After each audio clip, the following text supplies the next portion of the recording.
자, 요즘 매일같이 많은 얘기를 쏟아내고 있는 분, 인요한 국민의힘 혁신위원장이죠. 오늘도요, 듣기에 따라서는 굉장히 강력한 발언을 내놨습니다. 자, 첫 번째 이슈는 이와 관련돼 있습니다. 제목으로 보시죠. 매를 들겠다는 인요한 위원장. 매요? 그렇다면 궁금해지죠. 이 매가 과연 무엇일까? 그리고 누구를 향하여 매를 들겠다는 걸까? 바로 이런 궁금증을 낳고 있는데요. 오늘 인요한 위원장이 내놓은 강경한 발언, 그리고 그 발언에 대해서요, 이건 좀 너무하는 거 아닙니까? 이런 발언 반응까지 나왔습니다. 들어보시죠. 권고사항이었기 때문에 혁신안을 내지 않았기 때문에 받아들이지 않은 거고요. 네. 또 역행하는 사람도 있고 그중에 그렇지만 결국은 우유를 마실래 아니면 매를 좀 맞고 우유를 마실래 이런 입장입니다. 저는. 지금 우리가 민주국가에 살고 있지 않습니까? 예. 그 권위주의 시대에 살고 있지 않습니다. 네. 예, 아마 그 표현은 조금 다소 과한 표현일 수가 있는데요. 어떤 지역구라도 가장 중요한 그 공천은 경쟁력이라 봅니다. 어떤 혁신도 좋지만 가장 훌륭한 혁신은 가장 강한 후보를 내보내는 것이 가장 훌륭한 혁신이다 이래 보거든요.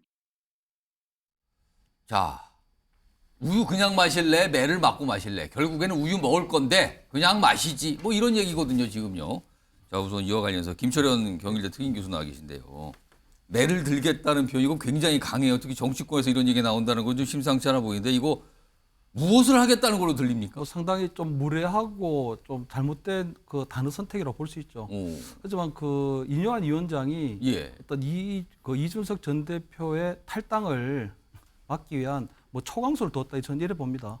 왜냐하면 인요한 위원장이 어느 정도 권고하는 형태이긴 하지만 예. 그 김기현 대표 또는 대통령과 제일 가까운 사람들에 대한 불출마 또는 험지 출마를 벌써 권고를 했었거든요. 예. 그렇다면 그분들이 이런 인요한 위원장이 딱 지목을 했기 때문에 그 혁신안에 대한 내용을 거부할 수는 없습니다. 사실은 띄워봤자 이제 손바닥 아니기 때문에 그분들 어느 정도는 자기들이 정치 운명을 예감을 하고 어떤 형태로 본인들이 이것을 뭐 결심을 해야 될까 하는 그 시간을 조금 필요한데 예. 김기현 대표 같은 경우에도 그러한 부분에 대해서 본인이 마음의 결정을 내리고 있는 상황이거든요. 그런데도 불구하고 인요한 위원장이 다음 주에 빨리 급하게 저렇게 하는 이유는 예. 이준석 전 대표의 탈당이 12월 27일 정도로 예고되어 있고 신당 창당을 한다는 그 데드라인이 정해져 있기 때문에 예. 빨리 어느 정도 김기현 대표라든가 아니면 윤핵관의 핵심이라고 불리는 장제원 의원에 대한 어떤 결심, 어떤 퇴진을 필요한 그런 부분이 아닐까 저는 이렇게 봅니다. 그걸 지금 압박하고 있는 겁니까? 그렇습니다. 예. 그 목적은 왜냐하면 예. 지금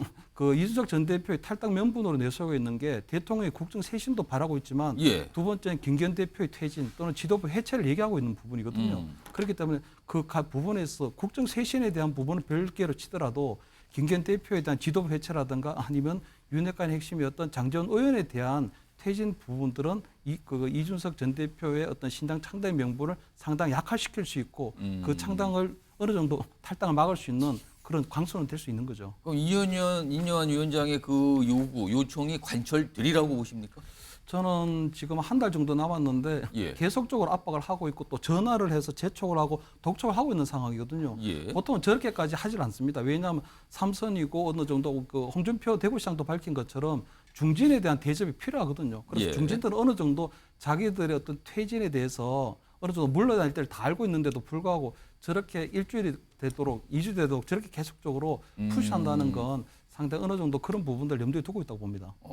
그러니까 인요한 위원장의 얘기를 보면 아니 권고했다고 그냥 흘려들으면 안 됩니다. 그리고 우유는 결국 먹게 돼 있어요. 그냥 먹느냐 매를 맞고 먹느냐 차이만 있습니다. 이렇게 굉장히 듣기에 따라 강한 얘기를 꺼내놨는데 일단 모르겠습니다. 이게 어느 정도 통할지는 좀 시간이 있어 보아야 될 것 같은데 자 한민수 더불어민주당 대변인 나와 계신데요. 네. 근데 사실은 지역구를 갖고 있는 현역 의원분들, 특히 중진 뭐 3선, 4선쯤 되시는 분들 같은 경우는 사실은 지역 유권자들과 관계가 있잖아요. 그리고 이렇게 갑자기 지역구를 바꿔서 뭐 수도권으로 와라 이런 거는 지역 유권자들 또 무시하는 거 아니냐. 아까 조경태 의원도 잠깐 그런 분위기 말씀하셨거든요. 이런 시각도 분명히 있는데요, 지금. 그렇죠. 한 3선, 4선 하면 10년, 적게는 12년, 예. 12년.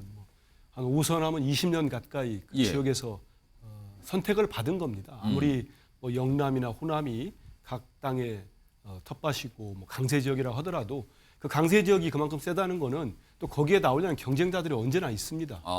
그래서 경선을 거치거나 어쨌든 뭐 기득권을 갖고 있다 하더라도 그걸 다 선택을 받은 거기 때문에 예. 일단은 이뇨한 혁신위원장이 빨리 그만두라고 했다고 해서 지금 이제는 저런 얘기까지 했어요. 근데 전 제가 볼 땐 저거 조금 있으면 되돌려질 수도 있어요. 이뇨한 위원장한테. 되돌려준다는 게 이런 이뇨한 위원장한테 뭔가 다시 거꾸로 날라온다는 저는 뜻입니까? 그럴 거라고 봅니다. 왜냐하면은 오. 오늘 상당히 좀 의미 있는 기사 하나가 직전에 나왔거든요. 제가 들어오기 전에. 예. 왜냐하면 이뇨한 위원장의 혁신위원장의 지금 수행실장이 서대문 구청장 이성원 구청장의 아들이라고 합니다. 서대문 이성원 전 의원. 예, 지금 서대문 구청장을 지금 하고 있어요. 구청장이죠. 그런데 이뇨한 위원장이 지금까지 계속 출마설이 나오는 곳이 서대문 갑 지역입니다.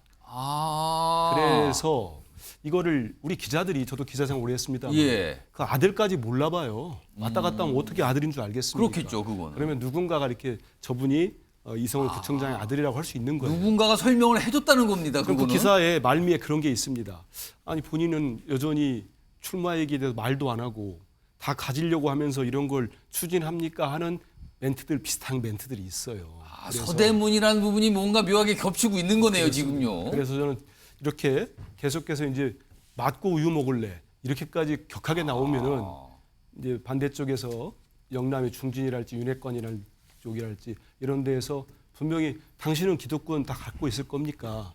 불출마 선언 안 할 겁니까? 예. 이렇게 나올 겁니다. 그래서 이렇게 다선 중진 의원들에게도 뭔가 자발적으로 움직일 수 있는 거 그게 없으면은 감동이 훨씬 쇠퇴합니다. 예. 저는 이미 저렇게 심하게 말을 한다는 것 자체가 이뇨한 위원장의 좀 이른바 말빨이 많이 떨어졌다고 봅니다. 그래서 혁신의 동력이 많이 상실된 거 아닌가 이렇게 판단이 됩니다. 한민수 대변인께서는 민주당 소속이시잖아요. 근데 지금 말씀을 살짝 들어보면은 국민의힘의 친윤 의원, 중진 의원들을 살짝 이해하신다. 약간 이런 분위기도 느껴지는데 제가 잘못 이해했나요? 이해한다기보다는요. 예. 지금 이뇨한 위원장이 본인을 다 갖고 있으면서 예를 예를 들어서 윤핵관뿐만 아니고 영남 중진 의원 주호영 원내대표 같은 경우는 본인이 예. 출마하겠다는 의사를 밝혔어요. 그렇습니다. 대구에서 뼈를 묻겠다고 예. 했습니다. 그 얘기는 본인이 나도 불출마하고 우리 혁신위에 있는 출마할 사람들도 모두 불출마하고 그리고 대통령실의 낙하산 내가 막아내겠다. 또는 거기에 더하기 검사 공천 못하게 내가 막아내겠다. 예. 이 정도를 약속을 하고 한다면은 제가 볼 때 영남 중진이 됐던 윤핵관이 됐던 아마 더 이상 못 버틸 거요. 그런 게 필요하다는 말씀을 드립니다. 알겠습니다. 뭐가 자칫하면은 뭐가 거꾸로 본인에게 날아올 수 있다. 이 얘기로 이제 설명을 해 주셨어요. 앞에서 매 맞고 우유 마실래? 이 얘기를 꺼내놨는데 이뇨한 위원장이 이 얘기만 한 게 아니에요. 장제원 의원과 관련된 질문도 받으면서 뭔가 또 얘기도 꺼냈고요. 그리고 최근에 장제원 의원의 어떤 이 상황에 대한 반응으로 볼 수 있는 얘기도 있습니다. 들어보시죠. 지역구에 그냥 조용히 출마하겠다는 그런 말들이 좀 나오고 있어요. 그런 것 별로 좋지 않아요. 제가 그분을 특별히 거론한 것도 아니고 네. 그 행동이 무슨 행동인지 아직 저도 잘 이해가 잘 안 되고 있습니다. 솔직히 무슨 그 모임이고 행동인지 잘 솔직한 얘기를 모를 때는 모른다고 해야 되나 모르겠어요. 서울 가래요. 서울을 가랍니다 저보고. 저는 제 알량한 정치인생 연장하면서 서울 가지 않겠습니다 여러분. 우리가 함께 꿈꿔온 사상 발전, 위대한 낙동강 시대의 중심 사상을 만들어야 되지 않겠습니까? 저는 이 일을 위해서 제 남은 인생 모든 것을 바치겠습니다 여러분. 서울 가래요. 그런데 서울 안 갑니다. 이건 거절한 거 아닙니까? 저 자리가요. 화면으로 소개해드리죠. 바로 이 행사였습니다. 여원산악회 창립 기념식인데요. 어떤 체육관 같은 데서 행사가 있었잖아요. 버스가 92대 그리고 한 4천 명 넘게 모이셨다 그래요. 지지자로 보이시는 분들이잖아요. 근데 여기서 본 여원이라는 이름이 좀 눈에 띄죠. 이 뜻이 여의도에서 으뜸이 되라. 여의도의 여자 원은 으뜸 원자 한자를 썼군요. 그래서 여원이라는 뜻을 갖고 있는데 여기서 으뜸은 누구라고 해요? 그럼 장제원을 말하는 거 아니에요? 그리고 본인이 이 모임의 명예회장을 지금 하고 있답니다. 이 산악회. 모습이 저런 거예요. 지지자들 모습 보이고요. 그리고 마이크를 들고 지지자들의 환호에 화답하는 모습. 이런 모습이 나타나는 거예요. 그리고 방금 드셨지만 서로 안 갑니다. 이렇게 얘기 꺼낸 거거든요. 정혁진 변호사. 네네.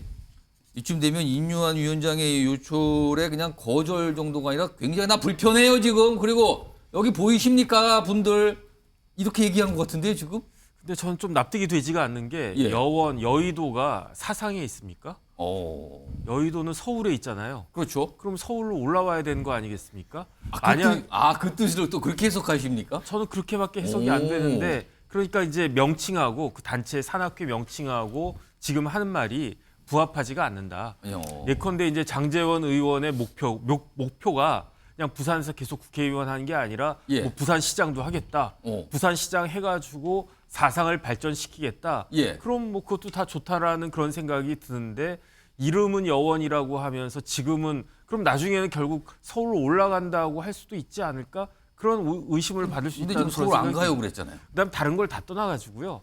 저런 여원 산악회 같은 걸 딱 보니까 전 뭐가 생각이 나냐면 예. 민주 산악회 막 이런 것들이 생각이 나요. 아. 그러면 벌써 이제 조금 올드해 보이는 것이 아닌가.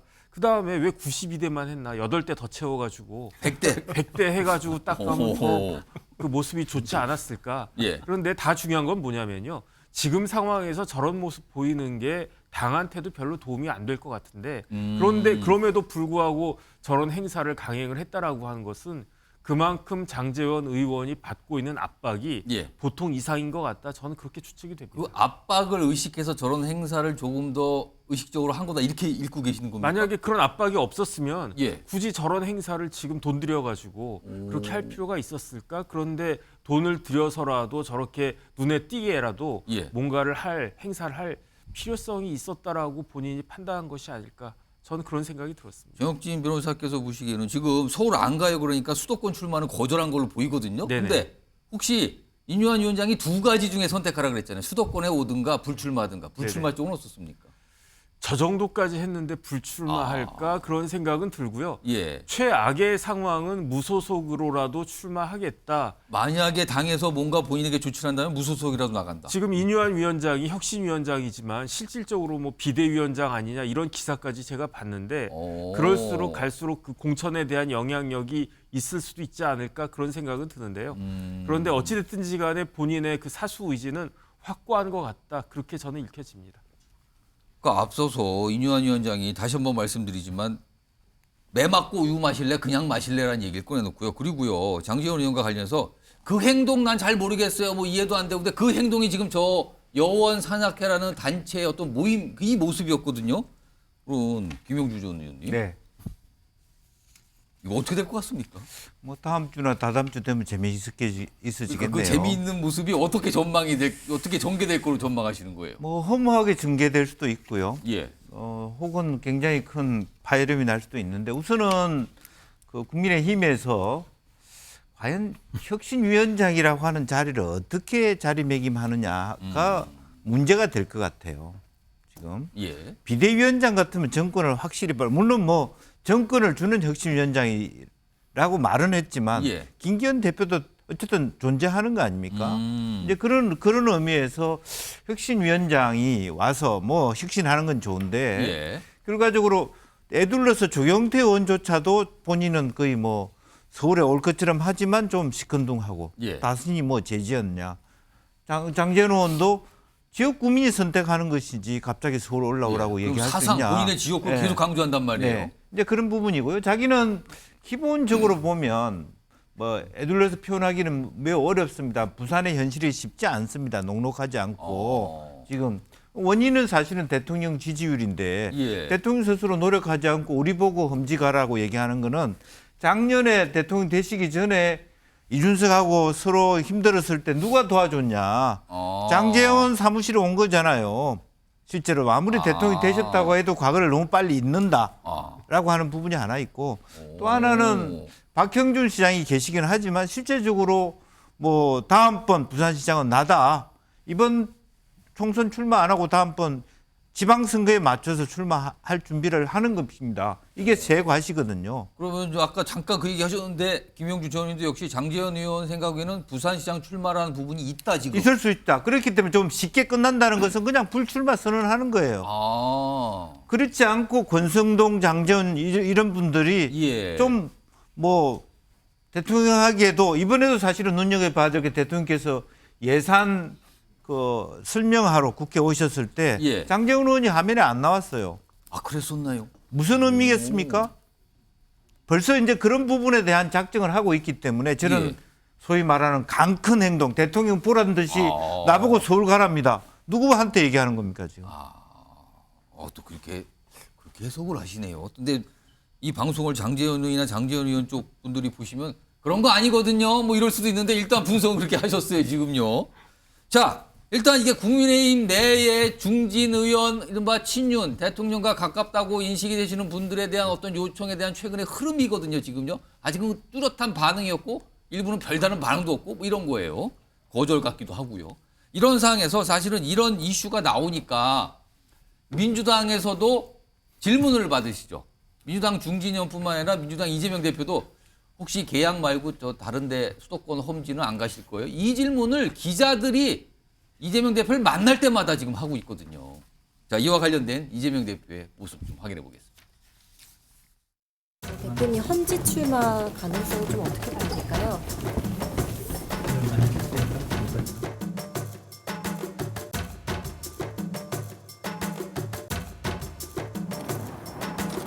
너무 잘 나왔다. 파바바박박박.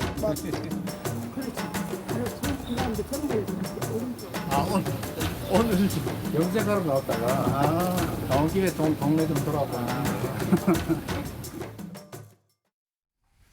이 이른바 이제 수도권 험지 출마 질문에 답을 안 하잖아요. 근데 이게요, 이제 어제거든요.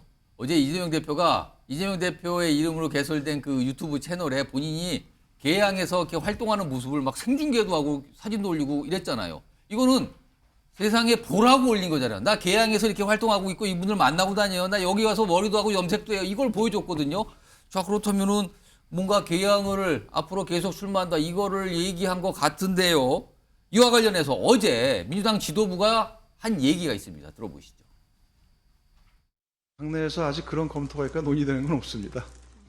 그리고 그 이제 인요한 혁신위에서 이런저런 뭐 안을 던지다 보니까 이제 뭐 당연히 민주당은 어떻게 되냐 뭐 하면서 이제 그러시는 것 같은데 그 저희들은 그 이미 마련되어 있는 시스템 공천의 틀이 있습니다.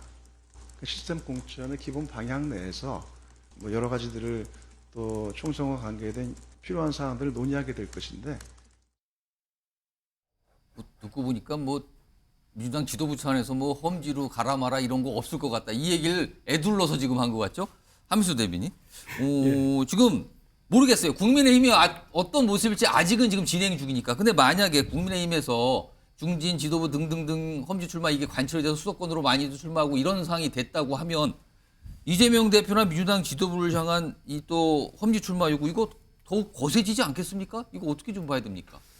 일단 이걸 등치하는 건 제가 볼 땐 맞지는 않는 것 같아요. 국민의힘에 지금 인요한 혁신위가 등장한 이후로 예. 요구하는 거 있지 않습니까? 영남의 중진들, 지도부 다 영남인 거죠. 예. 윤핵관들 다 영남에 계시니까 강원도 또는 영남에 있으니까 그쪽에서 올라오라는 얘기인데 누가 들으면 이재명 대표가 지금 호남의 중진인 줄 알겠어요. 그건 아니고 지금 수도권이죠. 인천의 계양 을에 예. 또 지난해 6월에 보궐선거 됐으니까 국회의원 한 지 한 1년 4개월, 5개월쯤 됐습니다. 예. 그리고 지금 지역구 가서 활동하는 건 대표는 이재명 TV라고 유튜브 채널이 있죠. 예. 그래서 활동할 때마다 지지자들이나 우리 당원들이 궁금해하니까 언제나 생중계를 합니다. 예. 최근에는 뭐 단식과 회복 기간 때문에 많이 지역구에 못 가셨죠.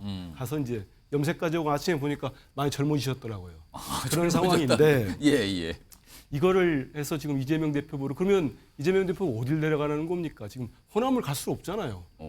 그러면은 영남 가라고 하면은 영남에 뭐가 있습니까? 그러니까 일각에서 말하는 게 딱 두 군데가 나와요. 예. 그러면은 그냥 영남 쪽에 출마하시거나 아니면 원래 사시던 곳 있잖아요. 성남 분당. 거기 어떻습니까? 라는 질문이 또 나오거든요. 그러면. 근데 일단 저기 아까도 우리 앵커도 물어보셨습니다마는 그 지역구에 가서 활동하고 있는 현역 의원이기 때문에 예. 지금 국민의힘이 강서 보선 이후에 당을 혁신하는 과정에서 참패 이후에 진행되는 과정과 지금 민주당이 그 총선기획단을 지난주에 발족을 하고 예. 22대 총선을 어떻게 치를 것인지 우리 사무총장이 말씀 잘하셨습니다. 거기에 대한 논의들이 이제 시작된 거거든요. 지금 단계에서 대표에게 수도권에 있는 분한테 예. 뭐 어디 험지를 찾아봐라 이렇게 요구하는 거는 일부 이제 예. 뭐 기자들은 물어보는 건 저는 가능하다고 봅니다. 예. 기자가 못 물어보겠습니까? 근데 국민의힘과 민주당 상황은 많이 다르다 이런 말씀 드리겠습니다.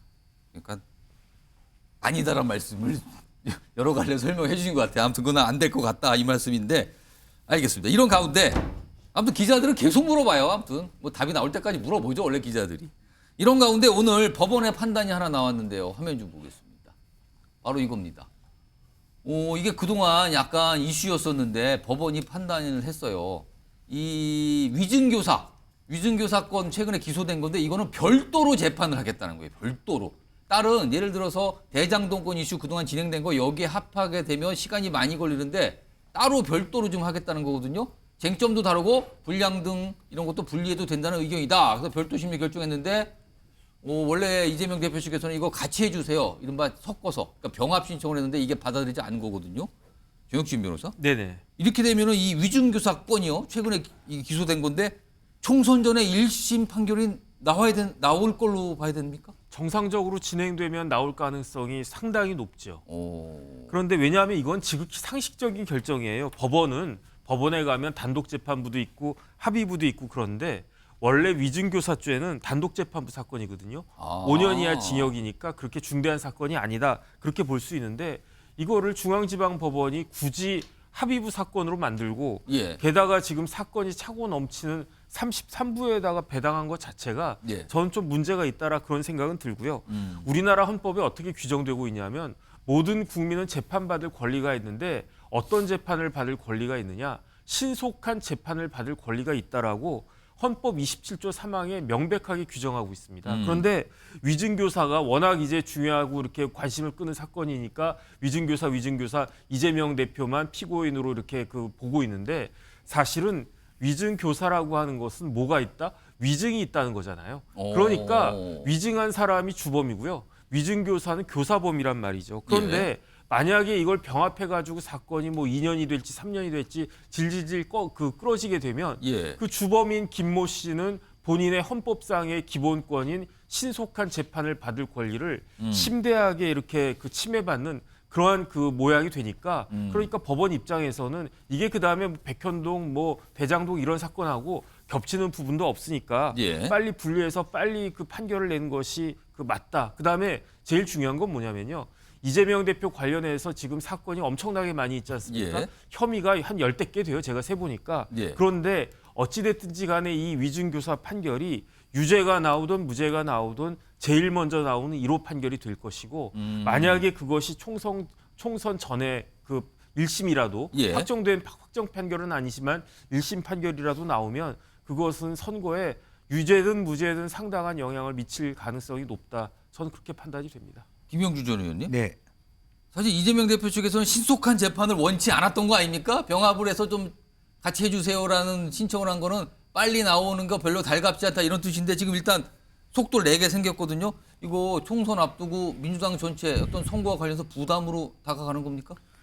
실질적으로 보면은 이제 재판이 너무 많고 지금 건들이 많고 또 재판이 이제 서울도 있고 수원도 있고 해야 되니까 전체적으로 당 대표와로서 일을 하면서 선거를 앞두고 있는 당 대표로서 이렇게 좀 병합했으면 좋겠다는 어떤 변호인들의 의사를 전달할 권리는 저는 있다고 보고 다만 이제 그런 부분에 대해서 실제로 병합해야 된다는 논리도 있고 별건이니까 구분해야 된다는 논리도 있는데 또 국민의힘에서는 그거는 병합하면 안 된다는 주장을 한 것도 사실이잖아요. 사실 국민의힘이 원하는 대로 된 것 같단 말이에요. 이거는 지금. 저런 부분도 애둘러서 가만히 있는 말하자면 법무부나 검찰 입장에서는 마치 여당의 힘에 의해서 자기의 결정들이 말하자면 영향을 받는 것처럼 받아서 그것도 사실 좋은 모습은 아니에요. 어쨌든 결론이 났으니까 결과적으로는 빨리 결과가 나오기를 바랄 텐데 실제적으로 과연 이제 2월 달에 또 인사 이동이 있고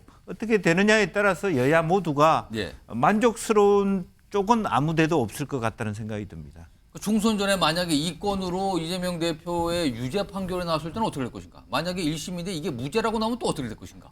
아, 요거 선거 앞두고는요 떨어지는 낙엽도 굉장히 민감한데 지금 이게 지금 딱 하나가 등장을 한 거예요 지금. 이건 민주당이 원하지 않는 반면에 국민의힘에서 원하는 방향으로 법원에서 판단을 했습니다. 자, 이 주제 지금 뭐 여도 야도 지금 험지 출마 질문 자꾸 받고 있는데 그 상황 좀 짚어드렸고요. 다음 주제는요. 지난주에도 이분 얘기 좀 했거든요. 이게 며칠 지났는데 서울 조계사에서 마이크를 잡고 굉장한 소리들을 했어요. 이 주제로 가보겠습니다. 제목이 이렇습니다. 송영길 전 대표의 의도는 한판 붙자 이거일까? 누구하고 한판 붙자는 겁니까 지금? 자, 우선 주말 동안에도 계속 얘기가 되고 논란이 됐었죠. 송영길 전 대표의 이야기 좀 들어보겠습니다. 지난 9일이었습니다. 한동훈은 정말 이 민주공화국을 능멸하고 정말 이 범죄 검찰의 핵심 범죄 카르텔 핵심이 한동훈이기 때문에 내년 총선을 위해서라도 한동훈을 반드시 탄핵해야 된다고 생각합니다. 맞습니다. 이런 건방이 어디가 있습니까? 이 어린 국회에 와서 이 300명 지보다 인생 선배일 뿐만 아니라 한참 검찰 선배 조롱하고 능멸하고 이런 그대로 놔둬야 되겠습니까? 이게 내가 이 물병이 있으면 물병으로 머리를 던져버리고 싶은데 말이에요. 아, 그러니까 한동훈 장관을 보고 어린 건방진 X 동그라미 표시돼 있죠. 약간 이 험한 소리인데 그리고 물병 있으면 물병 던져버리고 싶다까지 얘기를 할 정도로 이제 굉장히 거친 발언이었거든요. 김철영 교수님. 네. 물론 이제 수사 본인이 지금 받고 있는 어떤 수사에 대한 불만을 비친 것 같은데 저렇게까지 과격하게 반응을 보인 건 혹시 지금 총선이잖아요 지금. 총선 앞두고 한동훈 장관하고 본인하고 뭐 서울 등에서 한번 겨뤄봅시다 뭐 이런 생각을 좀 하면서 한 소리일까요? 아니면 그냥 순전히 그냥 너무나 많은 그냥 불만만 얘기를 한 걸까요? 이게 무슨 뜻일까요 지금? 일단은 뭐 이 조계사에서 했으니까 그 우리 불교용어로 하면 사실 2판 4판 분위기거든요 지금. 2판 4판이요 지금. 2판 4판인데 보면 어쨌든가 본인이 민주당이 공천권을 사실상 쥐고 있는 이재명 대표에게 지역구도 넘겨주고 당대표직도 넘겨줬고 그래서 본인이 영국에서 우아하게 공부 끝나고 돌아오면 아주 좋은 지역구 하나를 받을 줄 알았거든요. 근데 귀국도 하기 전에 갑자기 본인이 당대표 선거 때 돈봉투 사건이 터지면서 본인의 어떤 뭐 이 측근 의원들이 지금 구속도 됐고 수사도 받고 있고 재판도 받고 있고 그런 상황이기 때문에 사실상 송영길 전 대표가 내년 총선 출마는 굉장히 지금 좀 어려워졌다고 보일 수도 있거든요. 사실 지금 이 민주당을 좀 탈당한 상태잖아요. 그렇습니다. 그러니까 사실은 이제 뭐 내년에 무소속으로 출마한다고 하더라도 그것들이 전체적으로 전직 민주당 대표이기 때문에 총선판에 미치는 영향이 굉장히 클 거기 때문에 부정적인 영향이. 그래서 사실상 본인이 볼 때는 정치가 굉장히 힘들어진 상황이고 이런 상황에서 한동훈 전 장관하고의 어떤 대응 카드, 뭐 종로의 출마 카드는 좀 어렵다고 보는 게 사실 한동훈 전 장관이 내년에 출마를 한다면 저는 송영길 전 장관이나 또는 조국 전 장관도 아마 한동훈 장관이 출마하면 그 지역구에서 붙어보고 싶을 텐데 한동훈 장관 입장에서 볼 때는 붙어봤자 이겨봤자 본전이거든요. 근데 저분들은 져봤자 본전이고. 그러면 한동훈 장관이 손해죠. 그리고 한동훈 장관이 내년에 어떤 총선에 뛰어든다면 전체적으로 국민의힘 선거를 리딩을 해야 되기 때문에 지역구에서 송영길 전 장관이나 조국 전 장관하고 뭐 전현직 이 법무부 장관이 이렇게 해서 할 이유는 전혀 없다고 보이거든요. 그래서 저는 이 송영길 전 대표가 좀 너무 무례하고 진짜 조금 정치인으로 세서는 안 돼. 그런 울분을 표현한 거는 좋은데 제가 볼 때 내내 총선 전망이 불투명해졌기 때문에 뭐 어쩔 수 없이 뭐 토로해낸 그런 울분이 아닐까. 저는 이 정도 감정을 주체하지 못한 겁니까? 그렇습니다. 뭐 총선 같은 거 이거 다 막혔어요. 지금 이게 누구 때문인데요. 약간 이런 심경을 말한 거라는 걸 좀 분석을 그러신데 한민수 대변인께서는요. 송영길 전 대표 지금 민주당을 나가셨는데 밖에 있어요. 근데 이런 발언 이게 민주당에 도움이 됩니까? 밖에서 저런 얘기를 쏟아내는 게 이게 여론은 그다지 좋지 않아 보이는데 지금요. 일단 탈당하셨기 때문에 당에서 개인적 친분으로 연락을 하는 분도 있을지 몰라도 당과 어떤 일체 협의나 대화 나누는 건 제가 알기로는 없습니다. 그리고 총선을 한번 돌이켜 보시면 지난 대선 때 당시 당대표로서 22대 총선 불출마를 선언했습니다. 선언했고 그다음에 이제 서울시장 나갔고 그 빈자리를 이재명 대표가 출마하고 이재명 대표는 당대표에 출마해서 78% 지지를 받았기 때문에 무슨 송영길 대표가 물려주고 이렇게 했다는 거는 다른 사실이라는 말씀을 먼저 드리고요. 그리고 송영길 전 대표가 이제 돌이켜 보면은 지난 4월 말에 귀국을 합니다. 예. 프랑스 파리에 가서 연구원으로 활동을 하다가 정말 급거 귀국을 해요. 예. 근데 돌이켜 보면 당시에 상당히 검찰발 언론에서 보면은 빨리 안 들어오면은 뭐 도주 아니냐 이런 식의 거친 기사까지도 많이 나왔습니다. 검찰발. 그리고 들어와서 한 7개월이 됐는데 스스로 이른바 돈봉투 의혹 사건에 대해서 나를 수사해달라. 죄가 있다면 내가 구속되겠다고 해서 검찰청을 제 기억으로 한 2번인가 찾아갑니다. 예, 스스로 좀 갔어요. 예, 문전박대를 당했죠. 어. 문전박대 당하면서 이제 본인 입장에서 보면은 정치도 오래 했고 인천시장도 하고 집권당의 당대표까지 했는데 검찰로부터 그런 대접을 받은 거에 대해서 상당히 모욕적으로 느꼈을 겁니다. 그리고 한동훈 장관 얘기하시는데 저는 송 대표가 이미 부출마 선언을 했기 때문에 지금 상황은 모르겠습니다만은 한동훈 장관하고 붙을 가능성은 저는 전혀 없다고 보고요. 그리고 한동훈 장관이 나오시더라도 국민의힘을 리딩할 힘은 없습니다. 워낙에 중도 확장력이 없기 때문에 국민의힘 텃밭에 나가지 않으면 본인 당선 하나 되는 것도 상당히 힘들 거예요. 다만 제가 볼 때 조계사 본인의 출판 기념회 때 말씀하신 건데 약간 저런 식의 거친 표현은 제가 이런 분노나 모욕감이나 한동훈 장관이나 검찰에 대한 분노가 있다는 걸 알겠습니다만은 그래도 다들 보시고 저 장면이 다 영상으로 돌고 있지 않습니까? 그럴 때에는 조금 더 절제된 표현을 하셨으면 좋지 않았겠는가 이런 생각은 듭니다. 그러면은 뭐 간단히 말씀드리면 약간 분노를 조절하는데 실패했다 지금. 그래서 막 쏟아내서 아까 나온 표현 어린 건방진 뭐 물병 뭐 이런 거 자꾸 이제 회자가 되고 있단 말이에요. 자, 이런 얘기 쏟아냈거든요. 지난 9일이에요. 주말 동안에 한동훈 장관이 여기에 또 반응을 보였는데 만만치 않습니다. 화면으로 소개해드리죠. 일단 첫 줄의 표현이 이래요. 송영길 전 대표 같은 사람들. 그러면서 이런 부류의 사람들은 어릴 때 운동권 했다는 것 하나로 도덕적으로 굴림. 대한민국 정치를 수십 년간 후지게 만들었다. 여기도 감정이 좀 드러나는 것 같은데요. 다음 하나 더 보죠. 송 전 대표 같은 사람들 또 나와요. 입에 올리기도 추잡한 추문에도 도덕적으로 우월한 척하며 국민을 가르쳐준다. 그런 사람들은 국민을 자꾸 가르치려 해요. 도덕적으로 우월한 줄 척하면서. 맹비난입니다. 이것도 맹비난이요 지금. 이런 반응이 나왔고요. 자, 민주당 내에서 또 다른 반응이 나왔죠. 그것도 화면에 있습니다. 민영배 의원. 뭡니까 이게? 어이없는 XX네? 그러면서 본인이 이 XX는 마음대로 상상하세요. 뭐 사람이라고 하든 뭐라고 하든. 그러면서 XX네. 그래서 정치를 누가 후지게 만들어? 단언컨대 정치를 후지게 한 건 한동훈 같은 XX들. 이 XX를 뭐라고 생각하면서 이렇게 XX를 썼는지 모르겠어요. 그러면서 뭐 개무시를 하고 정치에 끼어들. 여기도 만만치 않습니다. 지금 송영길 전 대표발 조계사에 있었던 저런 발언이 굉장히 과격하고 난폭한 발언이잖아요. 근데 한동훈 장관도 굉장히 강하게 받아쳤고요. 이걸 또 민영배 의원이 또 받아칩니다.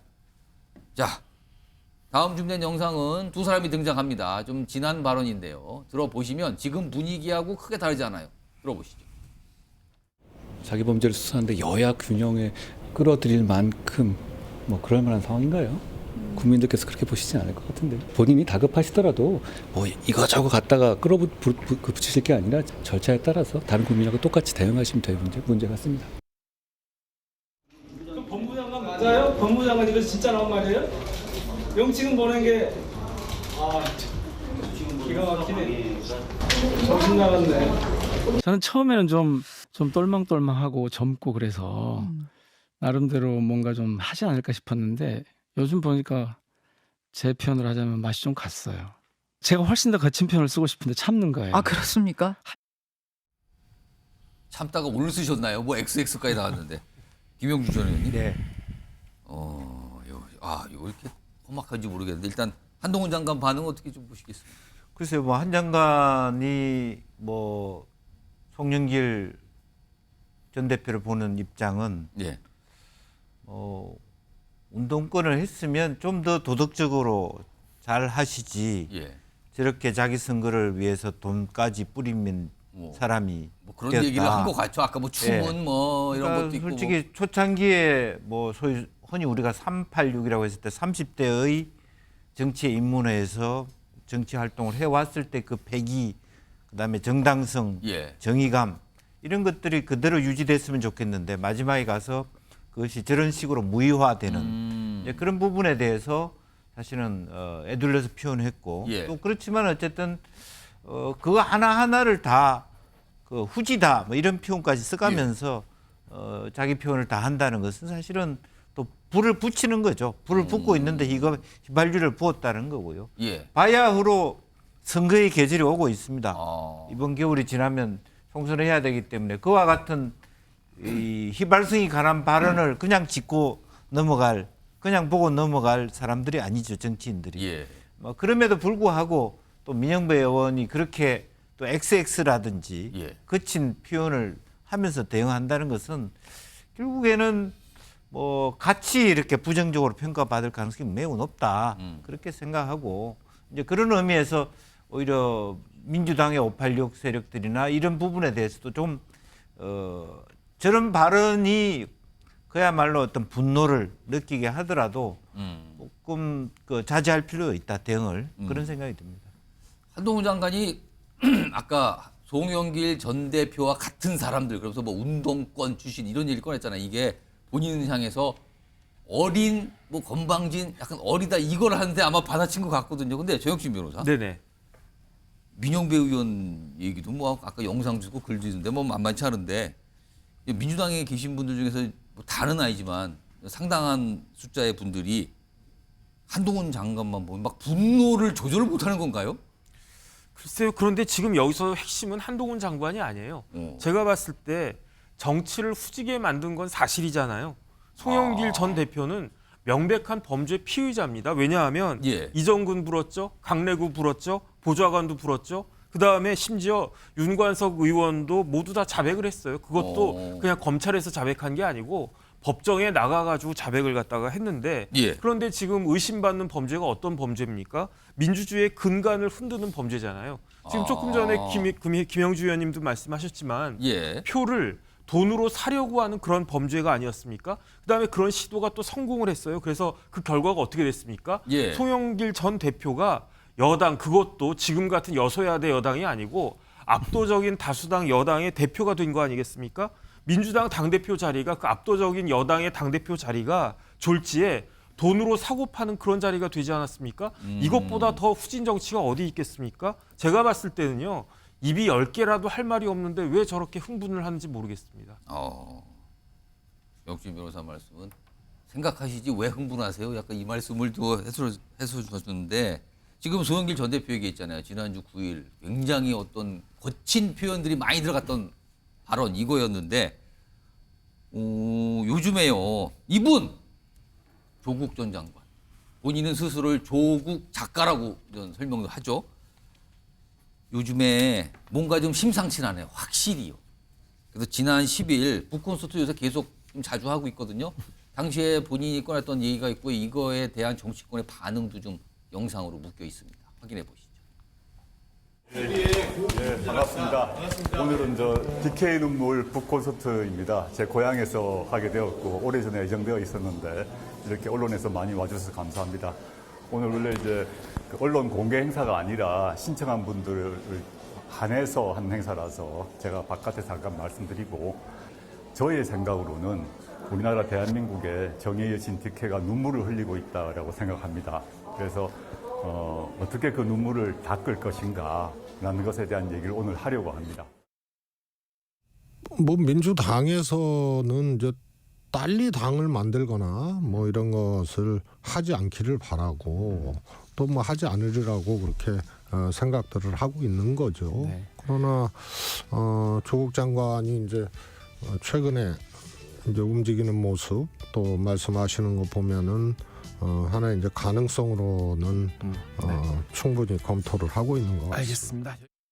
저는 제3지대라고 생각 안 합니다. 그거는 위성정당이나 자매정당이라고 생각을 하고 지금 소위 진보진영이랄까 민주당 쪽에서는 정말로 부끄러운 줄도 모르고 민주당 이중대가 돼서 비례정당 만들어서 비례의석 얻겠다. 민주당이 정말로 조국 사태에 대해서 조국 장관이 잘못한 게 없고 탄압당했다고 생각한다면 조국 장관을 입당을 시켜서 후보를 내면 됩니다. 민주당 안팎의 반응은 뭐 이렇게 그다지 좋은 것 같지는 않네요. 이런 상황에서 조국 전 장관 계속 일정이 있어요. 화면으로 소개해드리죠. 자, 지난 9일은 평상 책방 사인회가 있었죠. 문재인 전 대통령도 등장했던 그 모습인데요. 그리고 지난 10일 부산에서 북 콘서트, 독자 초대 행사. 근데 언론도 갔죠. 그리고요, 내달 4일에는 광주 북 콘서트인데 여기는 언론인, 기자들을 정식 초청했습니다. 여기는. 뭔가 좀 단계가 좀 가죠. 점점. 단순히 일부 오셔서 팬들이 오시는 사인. 근데 독자 초대니까 규모가 더 커졌죠. 광주 행사는 커요. 언론인들, 기자들 오세요라고 한 거예요. 지금요. 이런 상황입니다. 자, 그럼 민주당에서도 요즘에 민주당 지도부가 조국 전 장관 질문 많이 받아요. 어제도 설명을 좀 내놨는데 들어보겠습니다. 글쎄 아직 제가 조국 장관님에 대해서는 어떠한 얘기도 직접 들어보질 못해서 제가 지금 이 상황에서 뭐라고 말씀드릴 수는 없는데요. 어쨌든 그 조국 장관 개인의 판단이기 때문에 아직 우리 당에 들어오신 것도 아니고 어떻게 할지 모르겠지만 큰 틀에서 그 민주 진영, 그러니까 우리 당을 포함한 법 야권이 어떻게 가는 게 좋을지에 대해서 아마 같이 고민하시지 않을까 생각됩니다. 조만간에 한번 뵙고 한번 말씀을 들어보고 싶습니다. 조국 수석님이 출마를 하겠다는 입장 발표를 하지는 않으신 것 같고 굉장히 진지한 고민을 하고 계신 것 같고 뭐 그거 관련된 당과의 소통이나 그런 건 전혀 없습니다. 조국 전 장관께서 어떻게 하실지 저희들은 아직 모르겠습니다. 근데 그에 대해서 지금 현재 이 시점에서 그거를 어떻게 당에서 언급하거나 하는 것은 아직은 좀 부적절해 보입니다. 네. 민주당 지도부도 약간 괴로운 것 같기도 하고 말씀을 아끼는 것 같기도 하고 이거 뭐라고 얘기하지 잘 모르는 것 같기도 하고 그러는데 오늘 민주당 소속이신 한민수 대변인 나와 계신데요. 이거 조국 전 장관 만약에 어떤 식으로 하든 총선 나온다 그러면 이거 민주당의 큰 부담 아닙니까? 만약 가정이기 때문에요. 지금 현재로서는 조 전 장관이 우리 민주당원도 아닙니다. 아니고 본인이 출마를 실제 결심을 한 건지가 확인은 안 되고 있어요. 제가 다만 이제 지난 여름에 처음 조 전 장관이 정치권에 총선에 출마할 수도 있겠다 이런 식의 관측 기사들이 나올 때 제가 조 전 장관하고 아주 가까우신 어떤 우리 당의 중진 의원하고 한번 얘기한 적이 있는데 한 12월 정도 되면은 본인이 어떤 결심 뭐 가부간의 결정이겠죠. 이런 걸 하지 않겠냐고 했는데 그 앞서 가지고 지금 말씀 들어보면은 좀 이렇게 언론이나 많은 사람들이 해석하기에는 좀 결심이 쓴 것 같은 말씀들이 좀 나오곤 있습니다. 좀 전에 우리 앵커 말씀하신 대로 이 앵커 말씀하신 대로 12월에 광주 북 콘서트 여기에서 조금 진전된 말씀을 하거나 본인 입장을 많은 분들이 국민들이 해석할 수 있는 발언을 좀 하실 것 같은데 그때까지는 지켜보는 게 맞는 것 같고요. 그리고 현재로서는 어떤 결심을 하거나 출마를 할지 그게 어떤 시기에 어느 지역에 갈지 이런 게 전혀 나오지 않은 상태에서 유불리를 따지고 이렇게 하는 거는 뭐 부질없는 것 같습니다. 현재로서는. 제가 질문을 바뀌면 조국 전 장관이 출마를 만약에 12월 4일 날 광주에서 북콘서트인데 광주예요. 그리고 기자들을 초청한 상태에서 그러니까 뭘 하고 싶은 말이 있으니까 그랬을 거 아닙니까? 근데 거기서 총선 쪽으로 굉장히 뭔가 좀 명확하게 꼬라놓는다면 민주당은 환영입니까? 왜 저러시지 이겁니까? 일단 출마를 선언하시면 그때 가서 신중하게 판단해보고 검토해보겠습니다. 그리고 아까 우리 지도부도 얘기했습니다만 조 전 장관께서도 문재인 정부에서 중요한 직책을 역임하셨고 검찰 개혁을 주창하시다가 이제 가족 전부가 핍박을 받고 계시는 상황이 있는 건데 여러 가지 판단해서 민주진영 전체가 이번 총선에서 어떻게 하는 게 이길 수 있는 건지 그런 것도 다 고민하실 거라고 봅니다. 김철은 교수님께 짧게 조국 전 장관은 어떻게 할 것 같습니까? 일단 민주당에서 공천은 못 받을 것 같고요. 일단 민주당 공천을 못 받을 것 같고. 못 받는 이유가 어쨌든 만약 하나 조국 전 장관이 민주당 간판으로 들고 나오게 되면 일단 선거 전반에 끼치는 영향도 고려해야 되지만 만약 하나 당선이 돼버리면 이재명 대표의 대권 가도에 가장 큰 라이벌이 되거든요.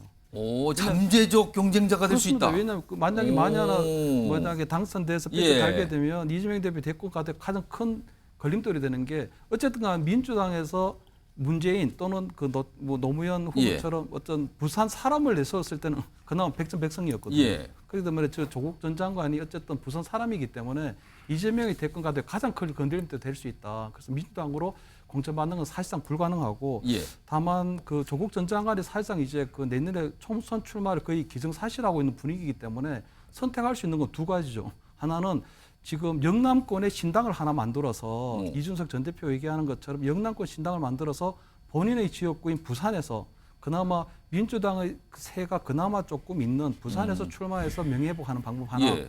둘째는 그거 이 언론인을 초청해서 첫 우리 이 출판 기념회를 하는 광주에서 예. 무소속으로 출마해서 그나마 본인이 어떤 명예회복 시도해 보는 것 하나. 그 두 가지는 저는 선택할 수 있다고 봅니다.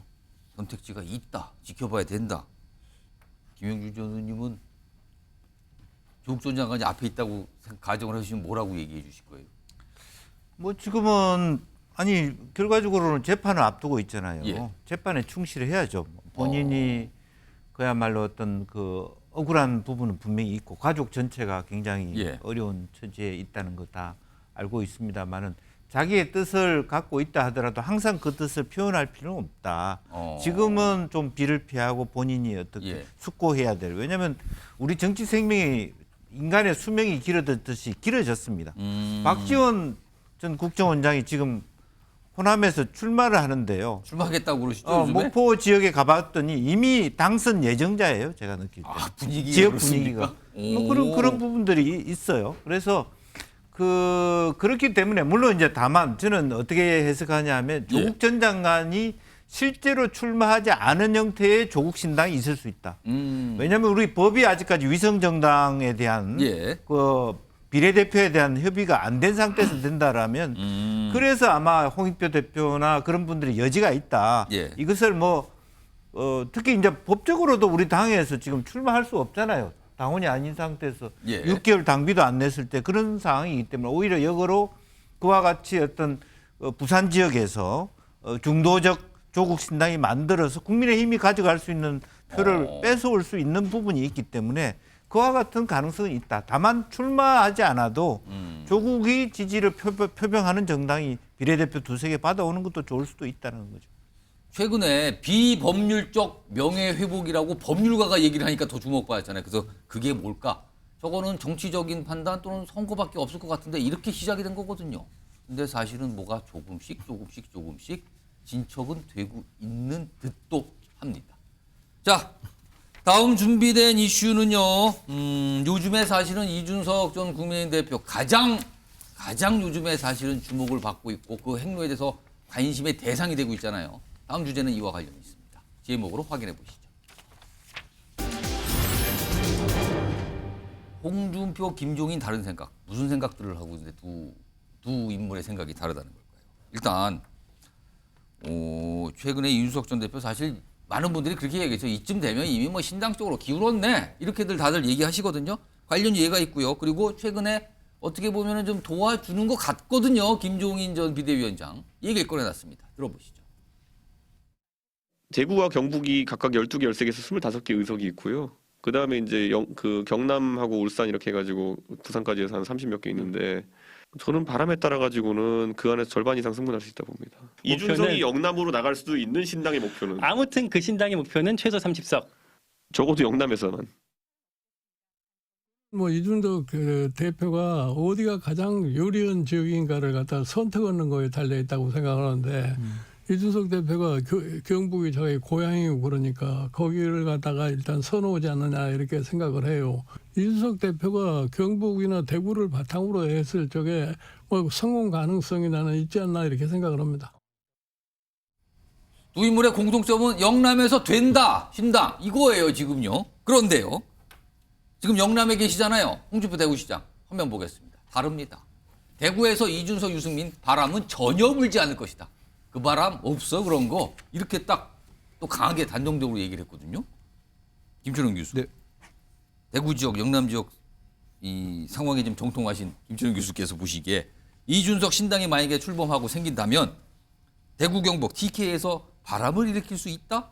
이거 어떻게 판단하십니까? 현재 진행하는 상태로 가면요. 이거는 소리만 요란한 빈수레에 그칠 가능성이 큽니다. 바람이 아니고 그냥 빈수레입니까? 왜냐하면 그저께 이제 뭐 우리 그 민주당의 비명계 의원을 한번 만나고 어제는 이제 금태섭 전 의원을 만나고 어제는 이제 또 뭐 천하 용인 이런 분들 만났는데 이른바 이제 이준석계라고 꼽히신 정치인들이 있어요. 이렇게 뻔한 조합에 있는 사람들을 만나면 대구 경북에서 전혀 기대감이 없어집니다. 그러니까 지금은 이준석 전 대표가 어떤 신당에 대한 뭔가가 있다면 깜짝 놀랄 만한 뭔가를 지금 보여줘야 되거든요. 그럼 어느 정도 되시는 분을 만나야 된다고 보세요? 그러니까 적어도 이제 어떤 사람을 만난다기보다는 이준석과 함께하는 뭔가가 있어야 신당에 대한 기대 효과가 커지는 거지 단지 그냥 반윤 정세 기대인 부동층만을 겨냥한 게 아니라는 거. 저렇게 해서는 대구 경북에서는 찻잔 속의 태풍이 거칠 가능성이 크죠. 예. 만약에 이준석 전 대표의 신당은 그렇게 되면 좀 제가 볼 때 바람을 일으킨 곤란하고 단지 이준석 전 대표 대구에 출마한다면 본인은 아마 당선될 가능성이 있을 겁니다. 왜냐하면 이제 뭐 19대 때 유승민 전 의원 같은 반골 정치인이나 21대 보면 그 홍준표 시장 때처럼 굉장히 셀럽 정치인들을 대구 경북에서 굉장히 좋아하거든요. 그럼 무소속 출마하면은 그건 당선 가능성이 있다. 왜냐하니까 본인이 이제 반골에다가 또 셀럽까지 합쳐졌으니까 당연히 제가 볼 때는 본인은 대구에서 당선 가능성이 굉장히 높다고 보지만 저런 식으로 굉장히 뻔한 조합으로 아까 뭐 30석 얘기까지 했어요. 30석은 제가 볼 때는 좀 말이 안 되는 이야기고요. 지금 현재 이 신당이 지금 뭔가 지금 국민들의 기대에 부응하는 뭔가를 지금 빨리 보여줘야 한다. 그래서 이준석 전 대표 뭔가 숨겨놓은 비전의 카드가 있다면 지금 그거마저도 꺼내놓아야 될 그런 상황인 것처럼 보입니다.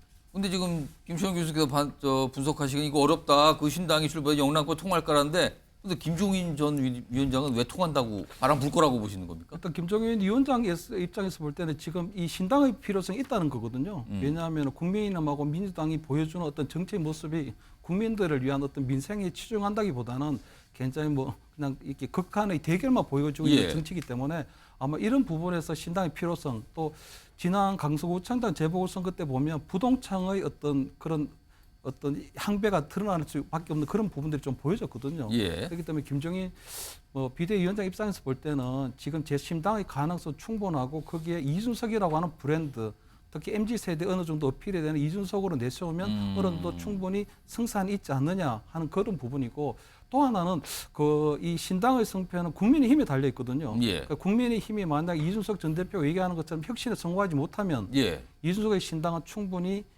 부상할 수 있는 그게 되는 거고 만약에 이준석 전 대표 얘기하는 것처럼 국민의힘이 공천쇄신이라든가 당내 혁신을 성공적으로 수행을 한다면 저 신당의 어떤 가치 또는 존재감은 계속 좀 미약하게 될 가능성이 있죠.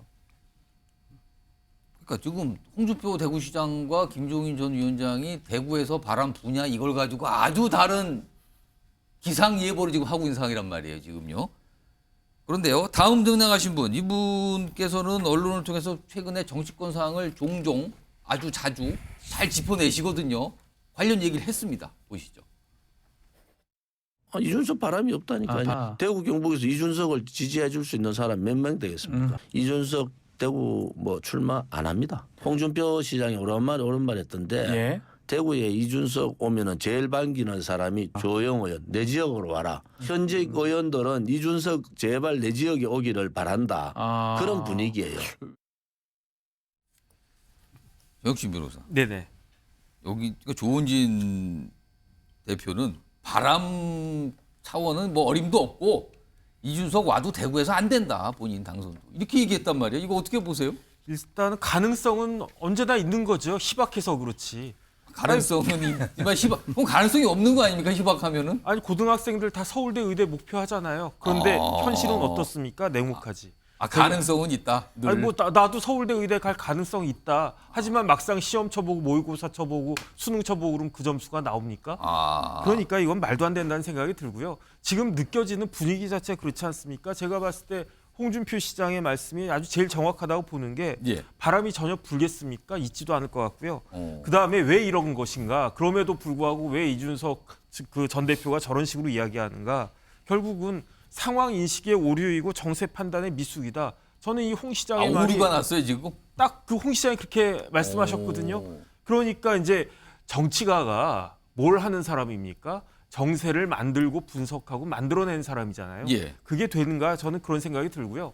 오히려 지금 당락이 문제가 아니고 실질적으로 출마했을 때 얻게 되는 득표율이 굉장히 저조하다라고 하면 그럼 누가 더 이상 저 사람을 갖다가 거들떠 보겠는가. 그런 부분들까지도 종합적으로 생각해서 해야지 이렇게 무모하게 자기 뜻대로 한다라고 하면은 그럼 대통령 안 될 사람이 누가 있겠습니까? 정주영 회장도 벌써 대통령 되셨겠네요.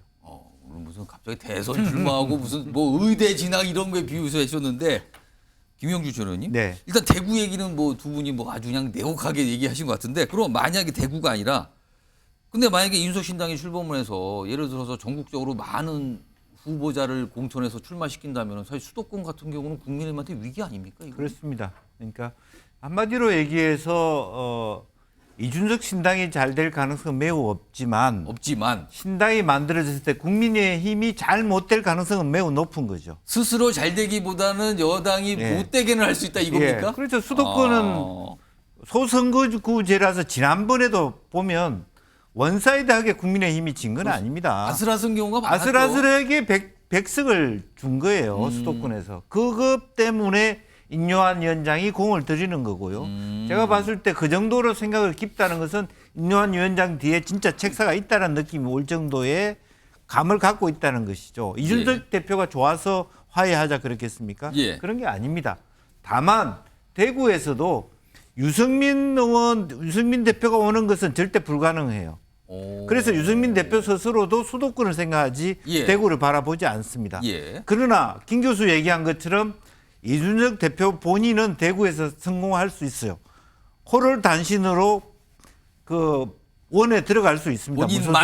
본인만으로 한정을 한다면. 네. 그러면 호남에서 무소속이 되고 영남에서 무소속이 되는 것은 저 사람 남의 사람이 아니다. 냉정하게 얘기해서 윤석열 대통령 사람이 대구 경북 사람입니까?